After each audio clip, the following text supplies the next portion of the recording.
Habiendo recorrido la comunicación en el área corporativa y también en el área política, pues se me ocurrió que lo mejor que podría hacer en ese año 2012, describir un proceso comunicacional que yo veía muy interesante, que era la comunicación de la Revolución Ciudadana, por las razones que sean. Porque, por ejemplo, para ese momento estaban configurándose los 100 años de la Hoguera Bárbara. Y el gobierno de Rafael Correa utilizó muy bien ese centenario para posicionar su discurso político. También porque en ese mismo periodo estaba debatiéndose el juicio a Diario El Universo. Y era la primera vez que un presidente se había opuesto, pero de manera tan dura, con no solo un medio de comunicación, sino con los medios en general. Nosotros sabíamos que León Febres Cordero cerró algunas radios, se cargó Diario Hoy ahí en peso. En su momento había una fuerte represión. Yo veo ahora más bien es una fuerte confrontación, a diferencia de los 80s.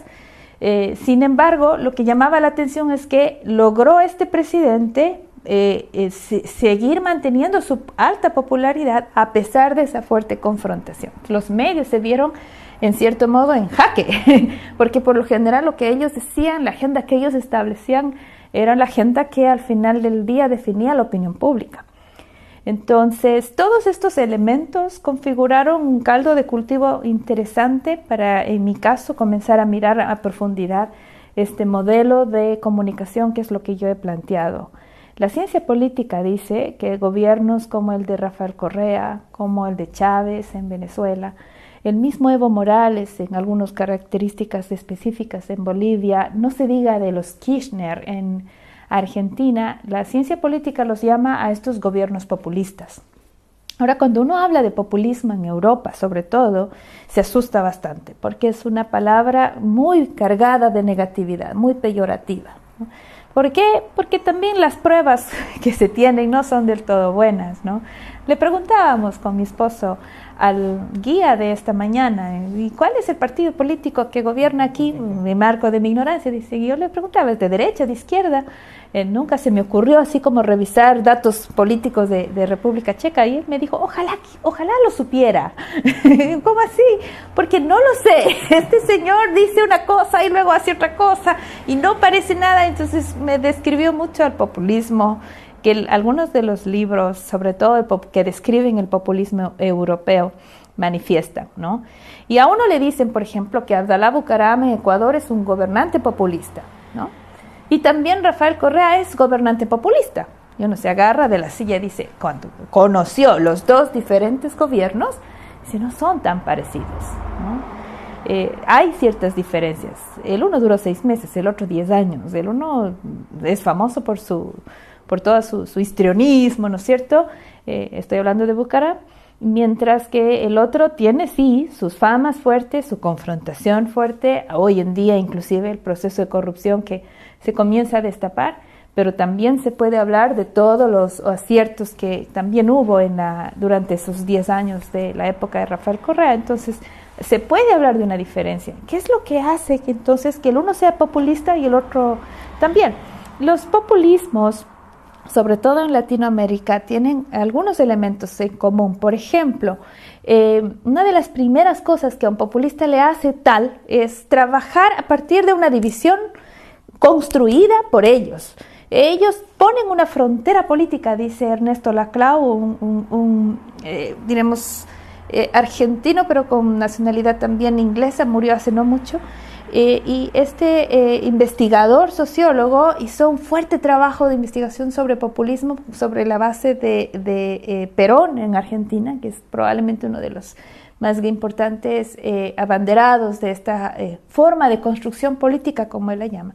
Bueno, y él dice, una de las cosas en la que coinciden los populismos, ya sea europeos, latinoamericanos y también en Estados Unidos, no se diga pues con Trump ahora, es esta necesaria demarcación de una frontera política, nosotros contra ellos.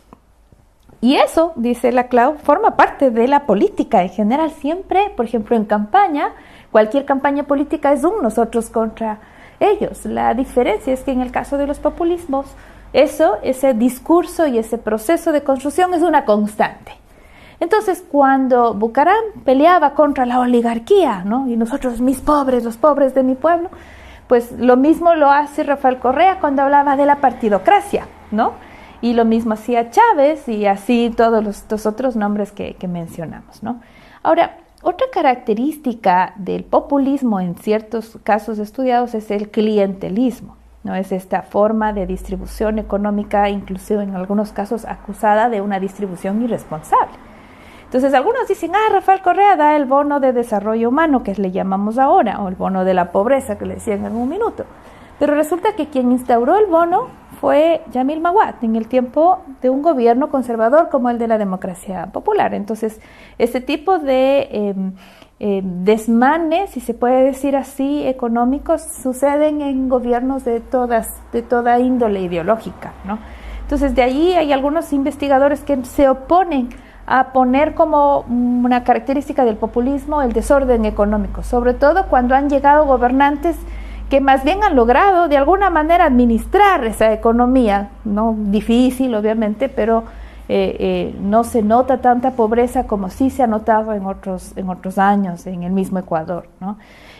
Otro de los rasgos del populismo es el caudillismo, ¿no? Algunos lo mencionan así, este Mesías Salvador, esta invocación a yo tengo la verdad, ¿no es cierto? Yo tengo este baño de masas que es lo que me impone el cariño popular y por lo tanto sí me constituye un verdadero representante del pueblo. Nuestro máximo representante del populismo sigue siendo Velasco Ibarra. Y hay una frase que se le atribuye a Velasco Ibarra que dice, denme un balcón y seré presidente. Y en efecto, porque su capacidad de oratoria, su discurso atrayente, incluso su característica imponente, ¿no?, de él, era atractivo para la gran masa. Entonces, evidentemente, para los años 40, 50, 30 que él estuvo, un balcón era más que suficiente. Mi pregunta de investigación era, ¿alcanza el balcón para estos populismos hoy en tiempos de televisión, YouTube e Internet en general? Y ese era un poco lo que comencé a cuestionar a partir del año 2012 con el apoyo de la Facultad de Comunicaciones de la Católica de Chile. Y ahí partió el trabajo, ¿no? Entonces, un primer trabajo de investigación mío fue el análisis de la ley de comunicación, porque a partir de esta gran discusión de nosotros contra ellos y poniendo a los periodistas en esa representación de la élite y de la banca y como lo describió, ¿no?, la prensa corrupta, utilizando además palabras de Tony Blair en Inglaterra, ¿no?, cuando les llamó bestias salvajes, no hacía sino simplemente repetir expresiones que otras personas también han dicho. Este conflicto del gobierno con la prensa es un conflicto tan antiguo como la historia misma, entonces no es una novedad. Lo que sí resulta interesante es ver cómo, en este caso, el modelo de comunicación construye toda una intervención al sistema medial, a partir de, yo le llamo en mi tesis, una intervención radical en el sistema medial. Y en el año 2007, algunos de ustedes todavía en Ecuador habrán sido testigos de que se crea el canal público Ecuador TV, a partir de esta idea que tenía Correa, siendo un migrante igual que todos nosotros, ¿no es cierto?, en Bélgica, y de ver cómo la televisión pública en países europeos funcionaba bien. Entonces él dice, nosotros en el Ecuador debemos tener un medio público, y un medio público que de alguna manera haga un contrapeso a esta fuerte oposición que él tuvo muy temprano, ¿no? Recordemos que para la campaña del 2006 son los medios de comunicación quienes le dan ese espaldarazo, porque era una oposición a Noboa, ¿no?, al Álvaro Noboa, que era el que estaba liderando las encuestas. Correa sube más de 20 puntos en menos de un mes. Y en cierto modo es porque los mismos medios de comunicación, al menos aquellos que no estaban alineados con el grupo Isaías, estamos hablando de Coavisa, de Teleamazonas, le dieron una buena mano a Rafael Correa, una buena exposición, muy positiva y demás. Entonces, en el 2007, ya siendo presidente, lo correcto, al menos él consideró, es tener un medio público que haga contrapeso a todo este sector. Para el siguiente año, AGD liquida los medios que pertenecían al grupo Isaías y el gobierno se hace del control de la línea editorial y la línea administrativa también de Gama TV y de TC Televisión, además de algunas otras radios y medios que por su peso ya eran menores, pero lo más importante era tener 2 televisoras, más Ecuador TV 3, que en cierto modo generaba un peso interesante. Entonces, si bien es cierto, tampoco es que tiene toda la audiencia, porque Ecuavisa y Teleamazonas son fuertes, El Universo, Diario Hoy, Diario Expreso son mucho más fuertes y más creíbles que el Telégrafo. O sea, inclusive contando cada medio de comunicación, el gobierno nacional no alcanza a tener el control de la voz mediáticamente hablando. La ventaja de Rafael Correa fue que institucionaliza un modelo que apela a la comunicación directa. Y ese es un rasgo interesante también de los populistas, esa cercanía con la gente, ¿no? Si uno necesita estar investido del cariño y del afecto popular, porque a eso responde, necesita tener ese espacio, ese baño de masas. Y cada sábado, la sabatina que le llamaron, o el enlace ciudadano que le llamó al gobierno, constituía una nueva reivindicación de ese baño de masas, de ese contacto con el pueblo y de la, investidura radical que en este caso el modelo de comunicación de Rafael Correa requería. Pero a su vez constituye una muy buena puntapié inicial de la discusión y de la agenda pública, porque todos los temas que el sábado él planteaba, el domingo, Diario El Comercio hacía un hermoso resumen. De hecho, a mí en mi tesis me tocó transcribir algunas de las sabatinas para la investigación. Sacaches de 4 horas con los audífonos allí. Ese fue trabajo. Cuando a mí mis estudiantes se me quejan, ay, profe, tuve que transcribir. Y digo, usted no me diga nada que yo transcribí sabatinas. Entonces, ya, bueno. Así que sí, ¿no? Es todo un desafío transcribir esos diálogos por la misma forma de hablarse como buen mono que es. Entonces era bien difícil, pero ahí está, se hizo, se pudo. Entonces, claro, cada sábado él planteaba temas que luego los medios recogían y discutían toda la semana, y luego llegaba un nuevo sábado y ese sábado otra vez se aclaraba, se mandaba las cantinfladas, las burlas, las confrontaciones en un estilo muy popular. Los momentos que más se lograban ver eran los últimos minutos de la sabatina, en donde a ver, ¿a quién le da hoy día? No, a ver, ¿a quién le ataca hoy día? Y era en cierto modo una cuestión de comidilla, de conversación. Y lo interesante es que él logra hacer que la gente crea más en el gobierno, confíe más en su presidente, le crea más a lo que Rafael Correa diga que lo que digan los medios de comunicación. Y ese fue un tema medio diferente frente a lo que sucedía en el Ecuador anteriormente. Los medios de comunicación tenían siempre mucho prestigio y ellos comenzaron a bajar en pocos puntos porcentuales, pero comenzaron a bajar. Lo que sí comenzó a subir fue la credibilidad gubernamental, que hoy en día ha vuelto a bajar. 18% del ecuatoriano confía en el gobierno, 46% del ecuatoriano aprueba a Lenín Moreno en su primer año de gestión. Correa estaba entre los 80 y 90%, porque para ese primer año ya había como 2 plebiscitos de por medio, entonces nos tenía en campaña, así que solo para tener medio una diferencia, entendiendo que Lenín Moreno partió con un 80% de aprobación, que es bastante alto, ¿no? Para quien entró con las justas, ¿no? Porque a diferencia de Rafael Correa, él entró con 13 puntos de diferencia con Álvaro Noboa en esta posibilidad de Lenín Moreno entró, pero justo, ¿no? Entonces, y sin embargo, sus primeros golpes de gestión fueron muy mediatizados y eso le ayudó a subir en términos de aprobación, pero también en este momento, si es que no hacen algo, yo no sé por dónde van a agarrar, porque está bajando y no han logrado revertir la tendencia todavía el equipo comunicacional actual. Así que encontré en mi trabajo de 5 años de investigación estas pequeñas características que les he intentado describir, que son como obvias. Uno dice, no, pero está describiendo al Ecuador que todos conocemos. Lo interesante de este trabajo es que esto lo pongo en un modelo, ¿no? Que le llamo yo el modelo de comunicación populista. Y este modelo lo que me permite visualizar es cuáles son los elementos que funcionaron, y en este caso me parece que esa intervención en el sistema medial es un elemento clave, un sistema propio de comunicación el tema de los canales cooptados, el canal propio, la radio pública que toma fuerza. Ya había una radio, la verdad, pero nadie escuchaba. ¿Usted sabía que había radio pública? No, ¿verdad? Y había, ahí estaba. Yo me acuerdo cuando trabajé en la vicepresidencia, me dijeron, ¡ay, hay una radio! ¿No? Pero nadie escuchaba la radio nacional. Entonces, claro, crece, ¿no es cierto?, la radio pública, pero también todo un sistema online de comunicación que le llaman el sistema del ciudadano. Es súper interesante, porque aunque esto la gente no se da cuenta mucho, porque nosotros de Guayaquil, de Quito, de Cuenca, pillamos Teleamazonas, de Coavisa y la Radio Sonorama y la Pancho Estéreo, qué sé yo, y eso, ¿no? Pero vaya y pregunte en El Puyo, o en Gualaquiza, o en cualquier otra de las ciudades pequeñas nuestras.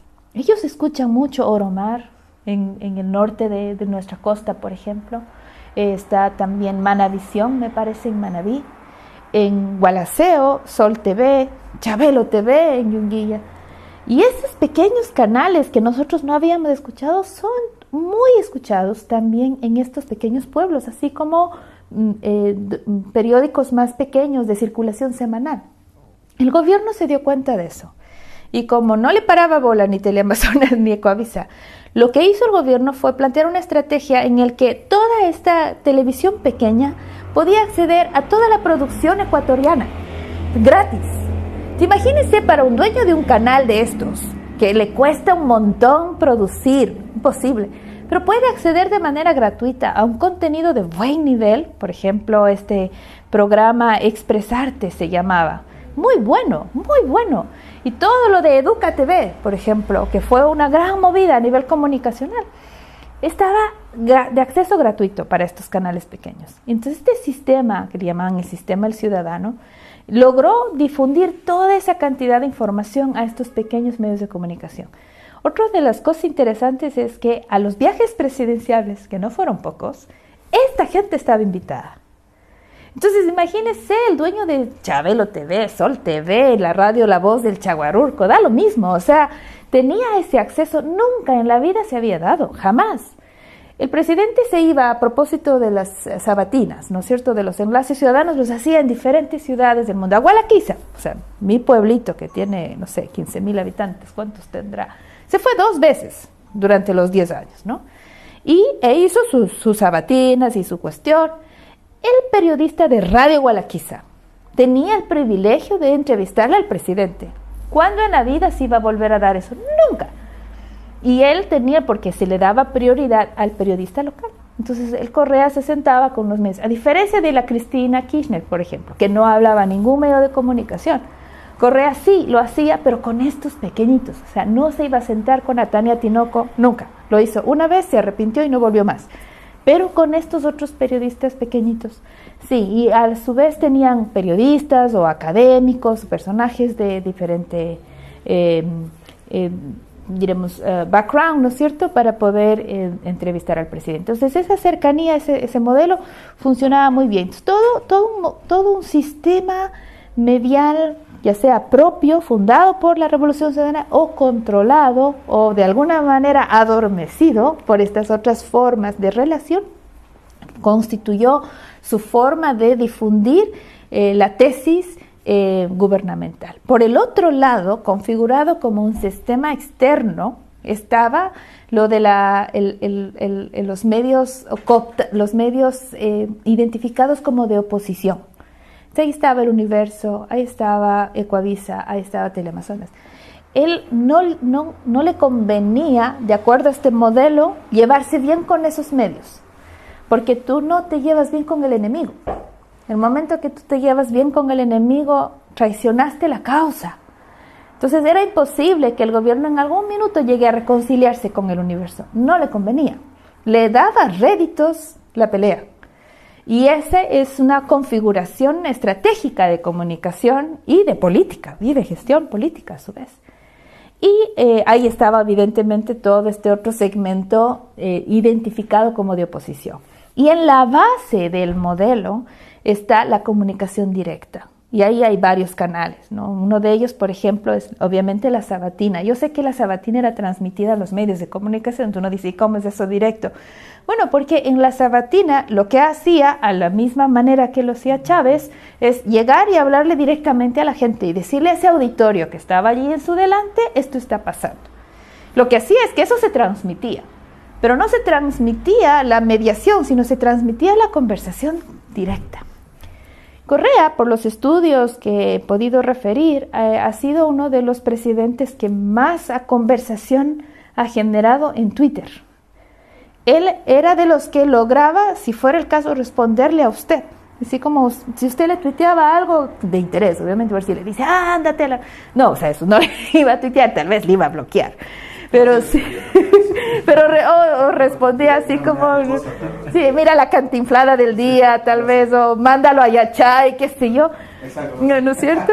Pero en cierto modo atendía mucho. Yo me acuerdo porque escribí un artículo en diario El Mercurio, salió publicado, titularon Jaime, favor atender, porque él respondía en todos los tweets un favor atender, ¿no? O sea, ministro, favor atender, o ¿qué está pasando aquí? No sé, René, explícame esto, o alguien de la Cenecit que se quejaba, qué sé yo. Entonces era muy interesante ese formato, ¿no? Asesora, favor atender. Porque hubo un tuitero o tuitera que le dice, presidente, dice, el parque, ¿cómo llaman el Parque Central de Guayaquil? ¿El Parque del Centenario?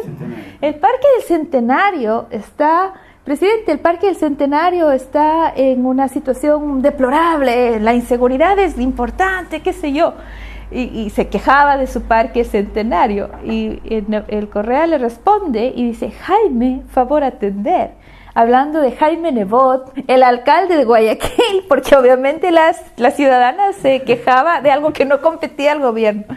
Y claro, evidentemente era una cosa muy jocosa porque, como todos recordamos, pues Jaime Nebot formaba parte de la oposición severa que tuvo Rafael Correa. Entonces, se permitía hacer todas esas cosas. Su primer tuit, de hecho, era, hola a todos, estoy en una reunión en este momento más aburrida que bailar con suegra, pero ya salgo y les saludo, una cosa así. Entonces, ese estilo, por ejemplo, uno sabía que era él. Probablemente le dictaba a una asesora que escribía más rápido, pero uno sabía que era el Correa, por último dictando, sino el Correa escribiendo. No era un tuiteo corporativo, acartonado, no, más bien era una situación muy de interactuación. Y la gente sabía eso, y si lograba tener una respuesta, se sentía así como, wow, me respondió, ¿no? Y era un hit. Además era la mega noticia. A mí me pasó, ya dejó de ser presidente y estaba aquí en Bélgica, y me acuerdo que yo hacía un estudio sobre la comparación entre La Sabatina y lo que ahora tenemos los lunes con el Gobierno Informa, que es el programa que tiene el presidente Moreno, que es una cadena, diremos así, de unos 10 minutos, probablemente un poco más, que se hace los lunes. Entonces, yo decía que una de las bondades de La Sabatina era precisamente poner la agenda, marcar la agenda mediática. Y él responde, dice, lo siento, pero no fue así, siempre la agenda me tenía a mí muy mal. Digo, bueno, no me hablo la agenda de actividades, que con seguridad la tenía muy apretada, sino me refería a la agenda mediática. Pero eso fue todo. Uy, mi Twitter era una cosa loca. No, sonaba cada rato las retuiteadas, las respuestas, y al día lunes, profe, le respondió el Mashi. Entonces, era todo un hit. Entonces, yo me imagino cómo habrá sido para la gente que él respondía el movimiento y la conversación, pero por semanas, y él estaba entre los 3 gobernantes más conversadores que tenía. Y la conversación era un indicador que se sacaba a partir del número de tweets que el gobernante llegaba a responder. Entonces, por esa razón estaba muy alto y se llamaba mucho la atención a nivel del mundo, diremos así, de las personas que hacemos investigación a propósito del Congreso de Investigación en Comunicación. Entonces, ese modelo de comunicación directa, ya sea por La Sabatina, por el Twitter, por la gran cantidad de espacios de permanencia, por ejemplo, probablemente ustedes recordarán que todos los martes él viajaba a Guayaquil. La sede de gobierno nuestra, querido Ramón, queda en Quito, ¿no? Ahí está el Palacio de Carondelet, y allí es donde todo está pasando.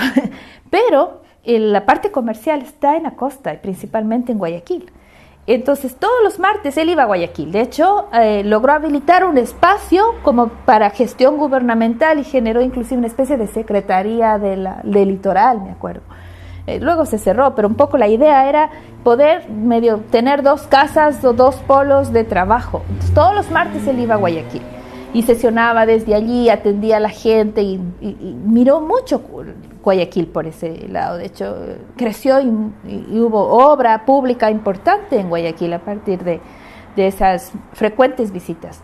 También se hacía pública su presencia en obra, ¿no? Entonces había como mucha participación visible del presidente, además no solamente visitando la obra así para cortar la cinta, no, se le veía como en una onda de trabajo con la cuestión y las imágenes y todo. Ahora, bastante producción, ¿no? O sea, yo sé que había como mucho, la gente que he entrevistado para la tesis me dice, todo fue idea de él, fue idea de él, y tanto me repiten unos y otros que la impresión que tengo es que en verdad el hombre era muy comunicador, ¿no? La cámara lo seguía y él sabía dónde estaba la cámara. Pero a su vez, me parece también que entendiendo el valor que la comunicación tiene, la supo aprovechar bien y puso a las personas clave para poder aprovechar bien eso. Hay estudios de comunicación gubernamental en Estados Unidos principalmente, que son los que medio marcan la pauta en esto, que afirman lo mismo, ¿no? Que dicen que cuando el gobernante reconoce el valor de la comunicación, crece enseguida el espacio de la oficina de comunicación. Eso le pasó, por ejemplo, a Clinton, le pasó a Ronald Reagan, pero no le pasó a Bush, ni padre ni Bush hijo. Y yo me imagino que el grupo comunicación de Obama habrá sido, pero inmenso, ¿no? Para tener una idea, cuando yo trabajaba para la vicepresidencia, en el tiempo de Alejandro Serrano Aguilar, el presidente era Alfredo Palacio. Yo sí me acuerdo que había 2 o 3 secretarios de comunicación que se dieron la vuelta durante los 2 años que yo trabajé. Turnando, ¿no? Siempre cambiaba uno, ponía otro, nunca estaba de acuerdo, la prensa se quejaba y el primero que caía era el secretario de comunicación, pues así era antes, ¿no? Y había más o menos unas 12 personas trabajando en un pequeño despacho ahí en Carondelet mismo. Yo mismo trabajaba con un equipo de 3 personas para toda la vicepresidencia. 3 personas, en una cosa mínima, pues muy reducida, totalmente reducida. Para cuando entra Rafael Correa, el secretario de comunicación original, en ese caso fue la Mónica Chuji, luego fue la Julia Ortega, se encuentran con un equipo aproximadamente de 30 personas. Para cuando yo hice esta investigación, año 2014, habían más de 360 personas trabajando solo en la SECOM. Y hace unas semanas atrás, Andrés Michelena, que de hecho entrevisté para mi trabajo, porque él en ese momento era subsecretario de comunicación del gobierno de Rafael Correa. Probablemente es que se peleó con los Alvarado, creo yo, esta es mi lectura.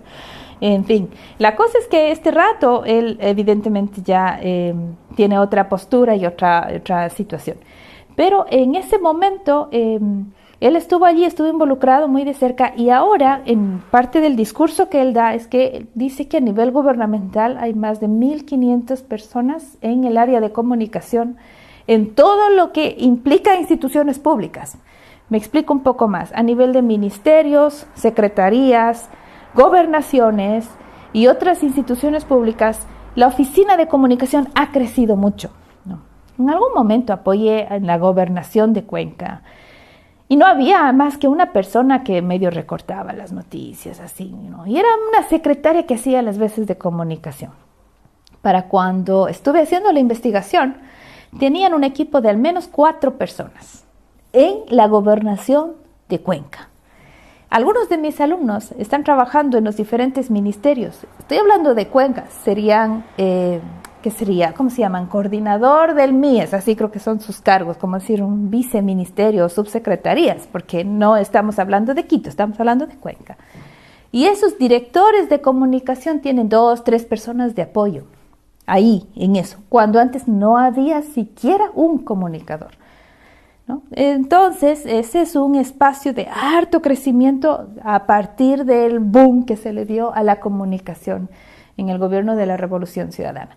Entonces, uno de mis hallazgos es que a nivel de profesionalización de la comunicación, países latinoamericanos se han visto desmejorados. Hay estudios que están comparándolos con el hemisferio norte, países como Inglaterra o Estados Unidos o la misma Alemania, que tienen sistemas muy profesionalizados de comunicación.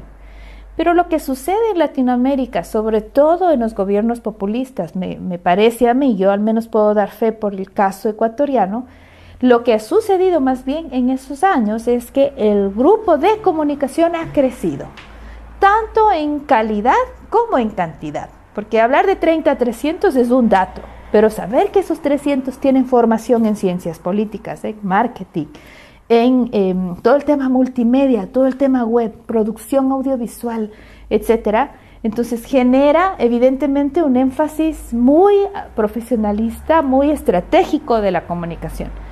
Entonces, al final del día, cuando hablamos de gobiernos populistas, el hallazgo de la tesis al final del día es que no alcanza al estilo que decíamos antes, dadme un balcón y seré presidente.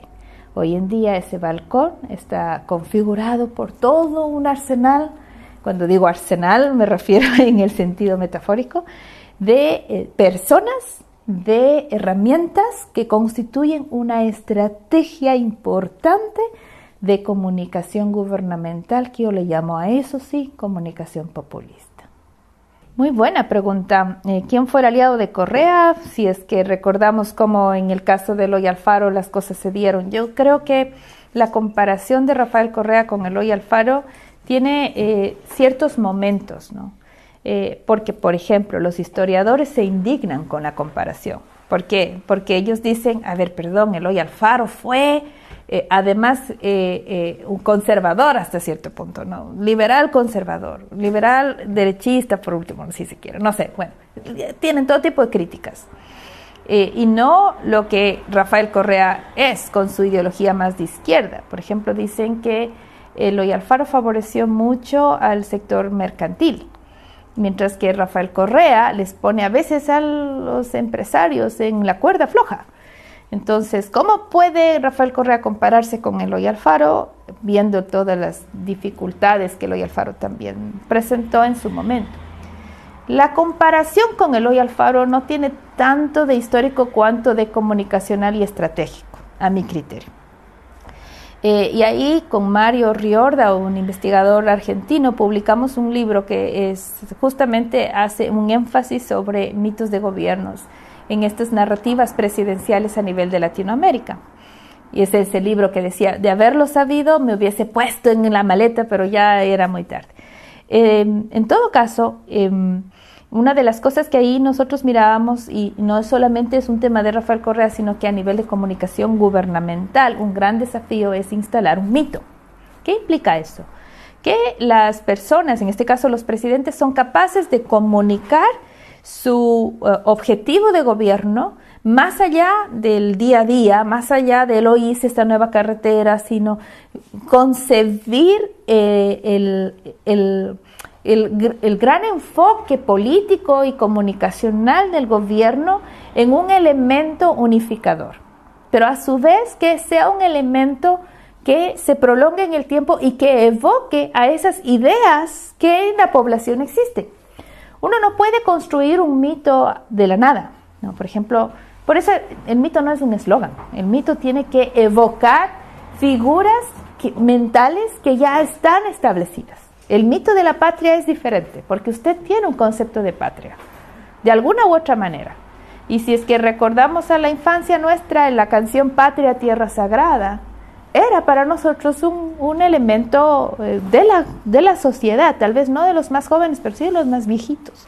Hasta hace no muchos nos hacían cantar en el lunes cívico, del Patria, Tierra Sagrada. Después del himno se cantaba ese después. O por último, para los más jóvenes, de ley lo escuchaban en las paradas militares, de ley. Entonces, había algo que evocar. Y luego, Eloy Alfaro está en la materia de cuarto de básica de toda la escuela. Siempre. Entonces usted recibió historia y sabe, porque además su profesor de la escuela con seguridad era izquierdoso, que el malo de la historia era Gabriel García Moreno y el bueno de la historia era Eloy Alfaro, sino alguien que me diga lo contrario, porque un profesor de escuela siempre nos puso así, nos enseñó la historia así. Dicen que la historia no es como es, sino como la cuentan, ¿no? Y el profesor de escuela es fundamental.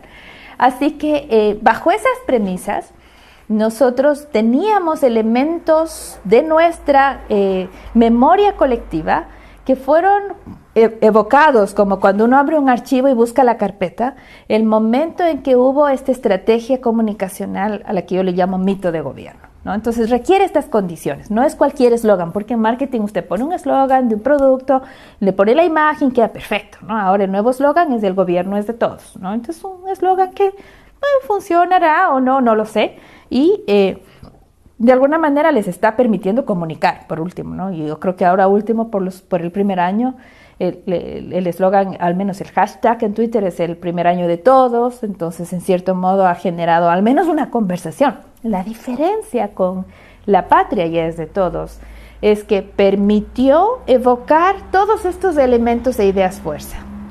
¿Cuál era, por ejemplo? En el caso de Eloy Alfaro, Eloy Alfaro fue elegido 2 años atrás el mejor ecuatoriano de todos los tiempos, evocando este concurso que en Inglaterra se hizo. Por ejemplo, en Inglaterra ganó Winston Churchill, para que tengamos una idea. Y en el Ecuador, porque esto fue por votación, ganó Eloy Alfaro. Entonces ya estaba Eloy Alfaro elevado a los altares en la memoria popular. Chávez se compara ¿con quién? No comparen, ellos mismos establecieron la comparación con Bolívar. Exacto, porque Bolívar para el venezolano está elevado a los altares, en el sentido en el que todo venezolano lo conoce y sabe que es el padre fundador. Para nosotros los ecuatorianos, Eloy Alfaro en cierto modo constituía ese concepto. Por lo tanto, compararse con Eloy Alfaro no es sino ponerse en esos altares también. Ahora, evidentemente tiene momentos en los que en su discurso le pone como tú y luego le dice mi general. Entonces hay formas y momentos en las que hace uso de esa comparación. La espada de Eloy Alfaro, la famosa espada del viejo luchador, fue secuestrada, capturada, escondida por el grupo de Eloy Alfaro. ¿Cómo era? El Alfaro vive, carajo, gracias. Y en el año 2012, en enero o febrero, cuando se consolidan los 100 años de la hoguera bárbara, que era el sacrificio, la inmolación de nuestro héroe, ¿no es cierto?, le devuelve el grupo la espada de Alfaro a manos del presidente. Ese era un momento cargado de una simbología brutal, ¿no?, que para el ecuatoriano pero sí le hizo estremecerse, al punto que para el 2013 le dio la victoria completa, pero sí ganó en primera vuelta y ganó, pero sí, 60, no sé, 50 y ni sé cuánto % una cosa bárbara, ¿no? Y en una sola vuelta, entonces sí, con 20 puntos de diferencia con el siguiente, entonces todo esto genera precisamente esa movida, ¿no? Entonces, cuando se genera el ferrocarril de Alfaro, una vaina que la gente le mide desde el valor turístico, evidentemente hay una fuerza allí, pero jamás iba a recuperar el dinero invertido con los 3, 4 gringuitos que pagan $900 cada uno por usar ese tren. El valor del tren de Alfaro recuperado es más bien político, es más bien simbólico, porque le permite a él poner a los ecuatorianos ser el nuevo Alfaro. Recuperé hasta el tren. Pero además el tren implicaba para Alfaro un movimiento importante en términos de producción. Se necesitaba ese tren en los inicios de los años 1900 precisamente para un tema de comunicación y de producción, sacar, ¿no es cierto?, la materia prima, qué sé yo. ¿Qué es lo que hizo, de alguna manera, en una comparación metafórica con el tren de Alfaro? Las carreteras, ¿no? Toda la inversión en infraestructura fue comparado también con el concepto de mito de gobierno. Entonces, cuando decíamos la patria ya es de todos, o escuchábamos el patria, tierra sagrada, a cada rato en todos los espacios publicitarios, hacía un refuerzo de eso. Por lo general, a un gobernante una campaña le dura meses, tal vez así unos 6 meses, diciendo que mucho, porque la gente se cansa, ¿no? En comunicación sabemos, uno tiene que refrescar la marca, cambiar, ¿no es cierto? De alguna manera se generan nuevas cosas. El gobierno de Rafael Correa se mantuvo con la cancioncita esta hasta el último. ¿no? Al final decían ya los mismos, entrevisté a algunos de sus creativos, decía avanzamos patria para siempre, pero iban probando cosillas, ¿no? Pero porque intentaban refrescar la marca, evidentemente ya a los 8 años de gestión era necesario, pero los primeros 5 o 6 años ese concepto de patria, la patria ya es de todos, funcionó bastante bien. Pero evidentemente funciona en la medida en la que hace esta evocación a la memoria colectiva, como digo, este esfuerzo de abrir el cajón y sacar el archivo que dice Eloy Alfaro. Intentaron hacer lo mismo del 30S. No sé si ustedes estuvieron en septiembre de 2010 en el Ecuador, si es que estuvieron o la vieron por televisión, se habrán recordado y estremecido con todo lo que sucedió en ese momento y después reflexionado si fue una tontera del presidente o fue que en realidad, no sé, pues, o sea, lo querían matar. Pues, ¿qué mismo pasó? Por último, hasta la duda la dejaron en el más creyente ferviente, ¿no es cierto? Pero indistinto de eso, el gobierno intentó hacer mito de eso. Y cada 30 de septiembre hacía un evento de reunión, de conmemoración. Ya para el tercer aniversario era ya, deja, o sea, y los mismos investigadores hacían, ¿no es cierto?, el sondeo, decir, ya nadie le para bola, ya dejen eso. Y ahí sale la Meghan nació, no sé cuál, y era una crítica brutal. Meghan fue una de las ideas de Andrés Michelena, por ejemplo. O sea, no de Andrés precisamente, pero era en el tiempo en que él estaba de dirigente de este segmento de la comunicación gubernamental del área del marketing y demás. ¿Y por qué? ¿Por qué digo que no era de él? Porque fue un producto importado de Argentina. Ahí en Argentina nació Dolores. Y con una publicidad muy parecida, y lo que hicieron es, en Ecuador nació Meghan, en ese 30S, y nació la democracia y ese tipo de cuestiones, ¿no? Sí, pero ese ya fue muy criticado, sí, fue muy criticado porque un poco la intención era que la gente recordase ese día como para atesorar de nuevo el presidente y la democracia, pero ya no funcionaba. Por eso es el tema del mito, ¿no? Y eso es el tema de Eloy Alfaro. Yo creo que fue un interesante acierto. Al final del día nada es para siempre y me parece que en los últimos años comenzó a pesar y mucho, sobre todo después del 2015. En el 2015 hubo un error de manejo fuerte sobre las 2 leyes que mandaron al Congreso, la ley ¿cómo se llama de las herencias y la de la plusvalía. Ahí cometieron errores de comunicación grandes, se lastimó ya un poco con el tema del Yasuní. Entonces, al final del día, cuando uno se da cuenta, son 3 cosas en donde el presidente tuvo que retroceder. Y uno de los valores fuertes de Rafael Correa, que fue muy bien aprovechado por su comunicación, era que él era una persona de convicciones, o sea, dijo, por aquí me voy y necio, ¿no? Sí, por ahí mismo, aunque ya se le ha dicho que no, pero por ahí mismo se iba. La coherencia es un atributo muy raro en un político. Por lo general, vaya usted y vea lo que le dicen aquí en la China y en la Cochinchina. O sea, cualquier político se le reconoce porque anda por aquí o mejor queda bien con los de acá y hace esto. Y una de las cosas que se sabía hasta 2015 de Rafael Correa es que había bastante coherencia, más bien hasta terquedad, ¿no? Por no escuchar, por no cambiar. Y lo que sucedió antes de la visita del Papa fue que él retrocede. Entonces anunció algo en mayo que ya iba a lanzar estas 2 cuestiones y luego retrocede. Y lo mismo pasó, vamos a cuidar el Yasuní y la cuestión, y retrocede. Y son los grandes sismos que políticamente hablando tiene el gobierno de Rafael Correa. Y uno ve, ¿no?, en los estudios de opinión pública, la credibilidad. Ese es un indicador muy interesante. La credibilidad de Correa siempre está sobre 50, 60, ¿no? La credibilidad sobre 50, 60 y comienza a hacer esto y hace así, un cruce completo, julio del 2015, cuando retira.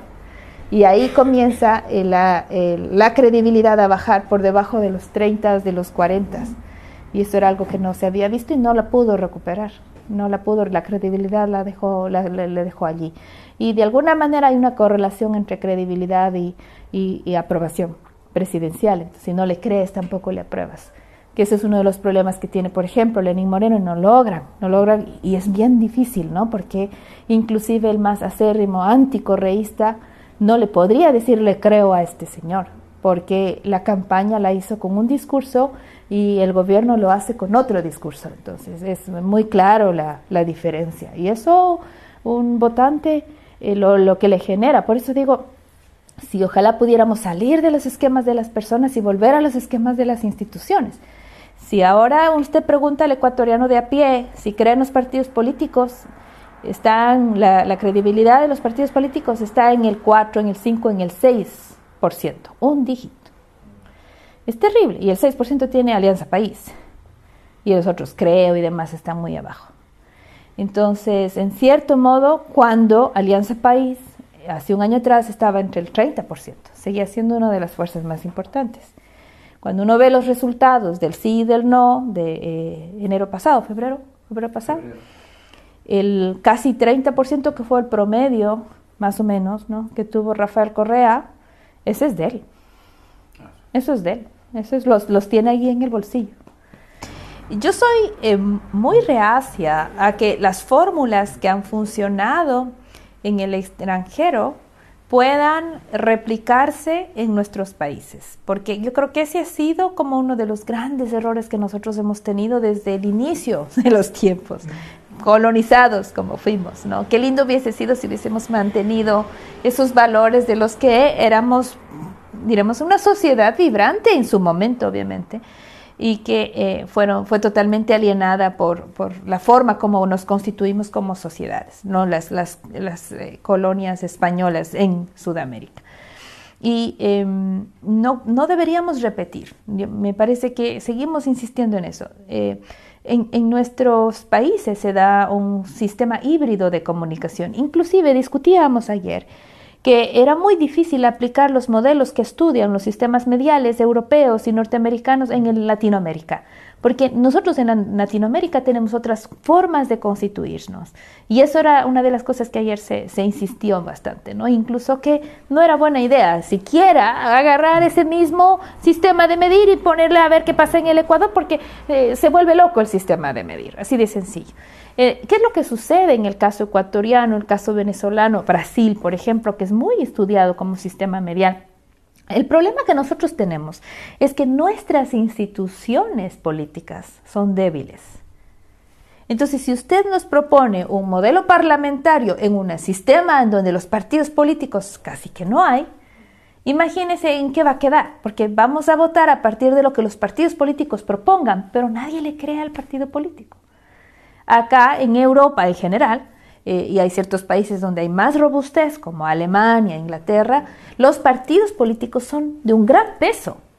Son los que de alguna manera organizan este asunto. No se diga en España, a pesar de que ha habido crisis. Sí, pero que también están decayendo, porque toma en cuenta que... Sin lugar a dudas, hay un decrecimiento del partido de masas, o sea, el socialismo como era antes no es el socialismo que tienes ahora. El partido conservador de Margaret Thatcher nada tiene que ver con lo que ahora está. Evidentemente hay un decaimiento de ese partido de masas, pero nunca se puede comparar la debilidad que tiene el partido de masa europeo con la inexistente institucionalidad del partido en ciertos países latinoamericanos. Entonces, ahí hay un serio problema y hay que tomar en consideración esa fragilidad. ¿Qué otra cosa más hay que tomar en consideración? Nuestra constitución como sociedad de alguna manera requiere estos caudillos, aunque no nos guste. Funcionamos así como sociedad patriarcal que somos. El latino, hasta cierto punto, es ridículo lo que estoy diciendo, pero solamente para poner el ejemplo. De alguna manera tenemos esta costumbre de confiar en este tipo de liderazgos. En el fútbol se nos nota, pero en política también. Y por esa razón, entre otras, no es la única, entre otras, surge, sobre todo en Latinoamérica, de cuando en vez estos caudillos, estos liderazgos tan fuertes, tan carismáticos, porque personalización es un fenómeno a nivel mundial. O sea, Obama, no hay nada más personalizado que Obama como administración, o sea, Trump, hello, ya de una vez. Pero el tema de la personalización de Blair, por ejemplo, en relación a otros primeros ministros británicos, la misma, ¿cómo se llama la de Alemania? Vaya, la Angela Merkel y demás. Hay personalidades fuertes. Bueno, o sea, Italia todavía más aún, ¿no? Berlusconi, el Cavalieri. En fin, pero uno nota esos personalismos de alguna manera, pero lo que sucede en Latinoamérica es inclusive más fuerte aún. Por lo tanto, con esos contextos que, insisto, yo hago una mirada muy superficial, un cientista político le va mucho más a fondo, y encuentro bastante complejo la posibilidad de armarnos un sistema parlamentario como el que lleva años, siglos de tradición en el caso europeo. Ernesto Laclau acoge justamente ese concepto del resentimiento social, de la necesidad popular. Lo que él dice es, frente a ese espacio que está allí de necesidad y de clamor popular, logra alguien captarlo todo y se convierte, dice él, en un significante vacío. Por ejemplo, uno de los desafíos que quedan sonando en mi tesis al final es cuánto daño o cuánto afectó a la democracia ese modelo de comunicación, porque generó resultados específicos en términos de lograr proyectar, ¿no es cierto?, en el largo aliento, en el largo tiempo, un discurso. Pero ¿hasta qué punto este modelo de confrontación sirvió para acallar voces en lugar de elevar esas voces que se supone representaba Rafael Correa?